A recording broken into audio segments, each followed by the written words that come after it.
seen things people wouldn't believe. Hey, what's up guys? I am Brian and this is Tech Therapy. This is the second video that we're doing on the revisiting of the Sony X90K, one of the first offerings from Sony in 2022. Full array, local dimming, non-mini LED. It is a very popular panel, again, one of the first released from Sony, but many of you in September are now looking at the best possible value, and the X90K is much lower in price than launch, and definitely something you guys should consider. You'll see a rematch with the Samsung QN90B at 43 inches. Now, many of you ask why we'll compare them at different sizes.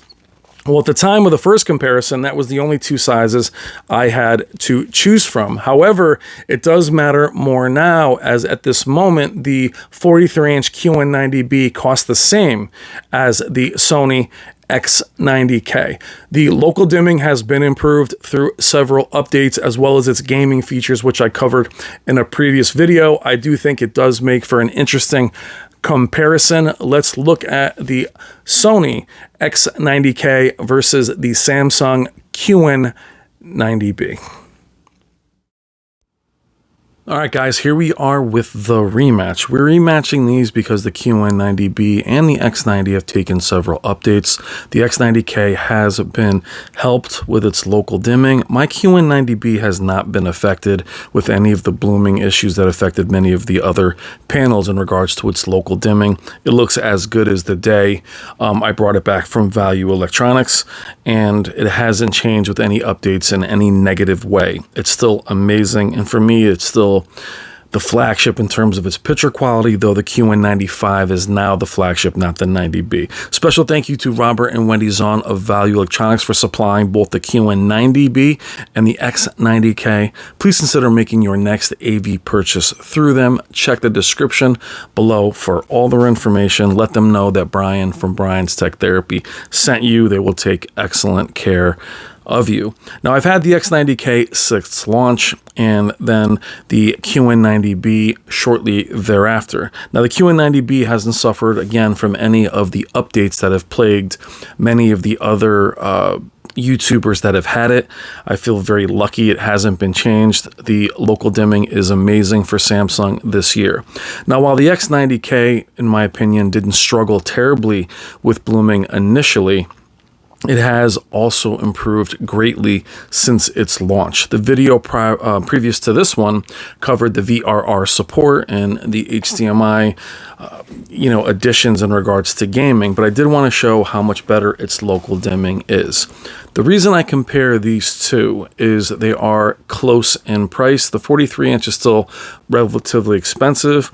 Keep in mind, manufacturers do charge a lot for very small panels because they know people use them as monitors, and you actually are paying more for the smaller form factor. The X90K is 65 inches, which has become kind of the sweet spot for those of you that want affordable, larger TVs. They both look very good. Now, I am an LED fan at heart. I will always hope they succeed and stay around. As much as I love OLEDs, and that's what I primarily have now, are OLEDs. The HDR impact of LEDs still wins, in my opinion. Q90B has excellent blacks. Samsung this year has definitely solved the issue of flattening out the blacks, meaning graying the black to avoid blooming. They've definitely nailed it this year in terms of having a strong black level. A lot of their LEDs have been dismissed due to the Quantum Dot OLED S95B, which took the world by storm.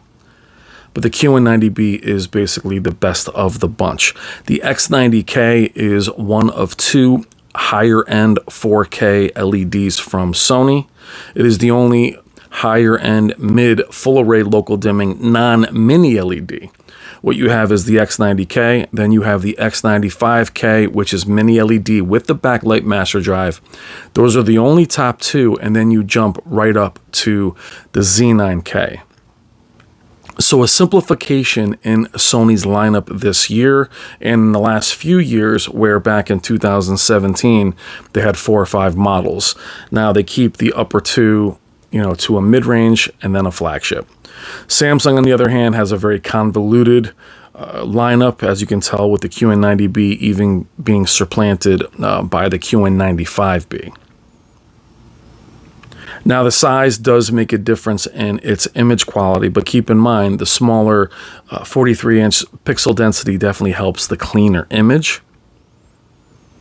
But the X90K is not on par with the QN90B in terms of its specs, zone count, things of that nature. However, keep in mind the price and the size. Would you rather have a 43-inch higher-end display or a 65-inch mid-range?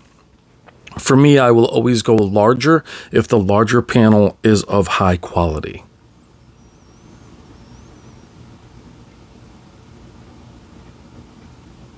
They both look excellent.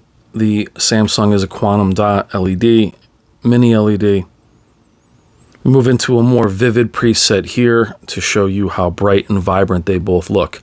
Now, the X90K, much like the X90J, was hammered by reviewers upon its release. I don't agree with that, and I didn't agree with it last year with the X90J. I thought that was very good. Again, it's value. The X90J released much more expensive. The X90K was much more affordable.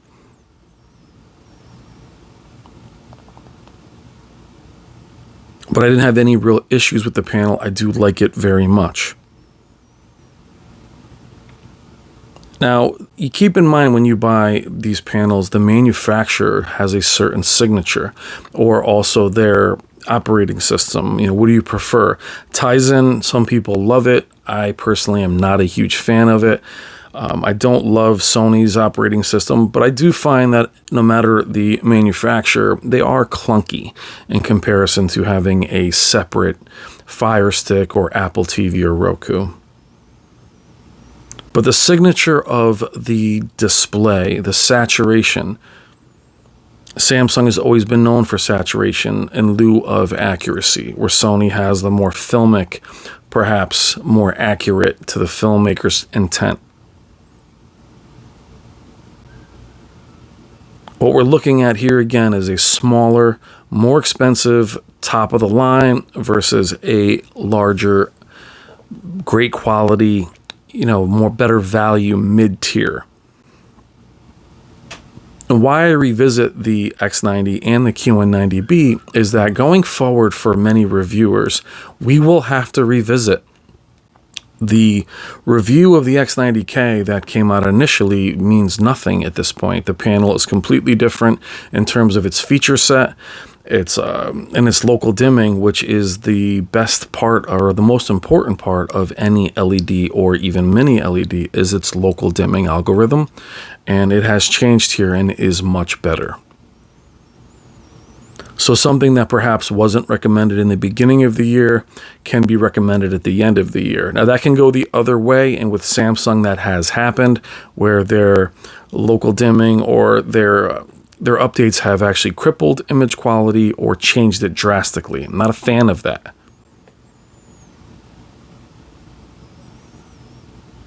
But I'm very happy with both of them. I love the QN90B. It's one of my favorite panels this year. The X90K has moved into that category where it's much easier to recommend.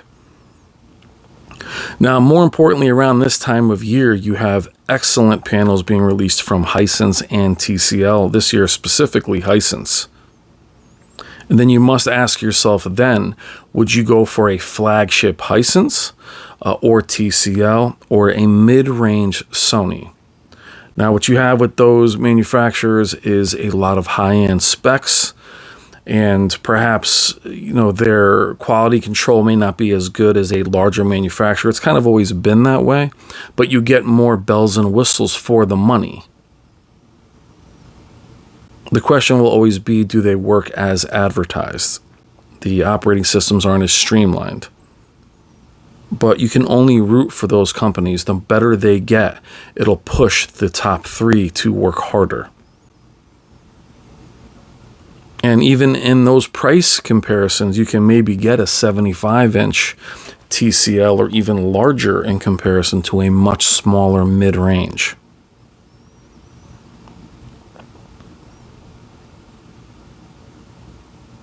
But they both look excellent. They're both very bright. They're both very colorful. Now, there is more flexibility, I would say. Again, different signatures. The X90K has live color, black adjust, some of those features. The QN90B has its own. Each of those makes a difference in how that signature looks. A lot of that is not enabled in this comparison. And even when we move into some more filmic demo material towards the end, we'll move into cinema and filmmaker mode. Now, I hope you guys are doing well. I know I have been absent in the last few weeks. Kids are back in school. Just very, very hectic. I have a lot of videos on this device and camera and computers, about 10 that I need to release. But they do look wonderful. Again, we're going to move back in here to a more vivid preset. Now, these are my favorite vivid demos. You can have them in dynamic or whatever you prefer. But I like to show, that's why these videos are longer and there is more speaking involved, more dialogue, is I love to show every preset. Now, I like a calibrated image to some degree. However, I do like to wander out of those presets depending on the content. I want gaming to not look super accurate. I want pop, depending on a movie. If I'm watching The Godfather versus Pacific Rim, I don't want those same settings. Something on The Godfather will look grainy and noisy if you try to enable any processing. However, something like Pacific Rim or think Avatar, very clean. You can do whatever you want in terms of its motion settings or dynamic contrast or black adjust, live color, and they will pop. So the genres are important and the content is very important. So for me, I feel it's my responsibility to show you each different preset and how different the panels can look. Now, I'll also say with TCL and Hisense, what I've noticed with those brands is their flexibility in the settings are limited. The picture is what it is out of the box many times. Their calibrations are hard, and the more you change the settings, it doesn't change the image all that much. Now, special thank you to our good friend Jennifer Gala. A lot of this content is hers. She also has the HDR Super channel. Please check the description for links to both of her amazing channels. She does amazing work. I love this demo here because it is, widescreen aspect ratio to show you the black bars. The black bars on the QN90B are better, but not bad for the X90K. Now, keep in mind with LEDs, even mini LEDs, you have to be pretty much dead center. The only real mini LEDs that you can step to the side on are the IPS QNED from LG, which we'll see in a few weeks, actually, at the 8K. But showing you more filmmaker mode, cinema. And I think we can all agree that they look beautiful. Now, for you guys, as we're about 14 minutes in, where are you now? Are you in that spot of LED, mini LED? Are you waiting? Has QNED, or QD OLEDs, I should say, has that completely changed your thought process? Do you want these more vibrant, more colorful OLEDs? Has that been the middle ground for you to pull you from LED? The S95B's cost has made many of these LEDs not a good option. It just continues to drop, and it is vibrant and beautiful. However, LEDs, there's no burn-in. There's no ABL or ABS cell. There's no real dimming. There's no problems in that regard. You can just run them. So I wonder if that's something you guys still consider or still, but I think you're going to find going forward with Sony, Samsung, you're going to start seeing the LEDs go into the lower tier other than 8K. So you may only have 8K high-end mini LEDs, and then everything else will be very mid-range. But again, here we go. Specular highlights, HDR impact is where they shine. Now, the contrast ratio of OLEDs will give the appearance of more HDR impact. However, it really is LED is king in terms of HDR impact. 900B Z9K. That's where you'll see the explosions, the specular highlights. Now with OLEDs, small specular highlights, stars, earrings, things of that nature, jewelry will pop more. But I'm not sure how many times you watch a movie and you're like, oh my God, look at that guy's watch. Now, towards the end of this video, I hope you guys are doing well. Again, I apologize for my inconsistency. I have a ton of content, as I've mentioned, meaning I've taken the time to film it and edit it.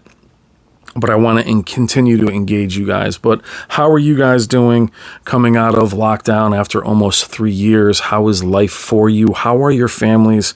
How is everything? Please let me know in the comments how you're doing. For me, YouTube is not a job. It is a community. It is something that I like to do. It's not my main gig. It's something I like to do to be able to contact and speak with you guys. Just to connect. Engagement is so important. And what do you think of these two panels? How do you think they're handling the, you see here that there's a little bit of a lighter with the X90K. How do you think they're handling the black levels? How are they handling the local dimming? What are your thoughts on them? They have definitely improved. The blooming is there, but minimal. It's not so much around bright objects where they'll highlight the entire area, which makes it more subtle than having a halo around something.